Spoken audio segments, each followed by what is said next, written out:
Hey guys, what's going on? Today I'm going to do a little tutorial on how to use this Schumacher battery charger I got. I went to start my Jeep up today and I left a key on over the weekend and it completely drained the battery. So my battery's been charging for a little bit, but I figured I'd make this little quick video to show y'all how this thing works. So this thing right here is pretty neat. It just plugs into the wall, and it's got two jumper cables on it, and you just connect that to your battery. So once you get that all done, you can get ready to start charging the battery. First, you need to make sure what kind of battery you got. So it has battery type listed right here.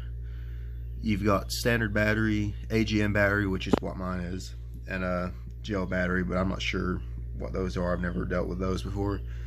But press battery type. You can go through which one will stay on AGM. It also has a charging rate right here. You can't really see it on the video. Let me try and get it to focus. There we go. But you got, I think that's 100 amp, tender charge, and 30 amp. I'm just gonna leave it on a 30 amp for now. But I got my battery hooked up over here, ready to start charging. So once you've got all that done, all you do is you just press the start button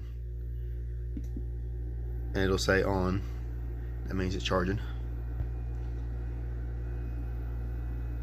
And if you want to check the voltage on it at any time, you just press start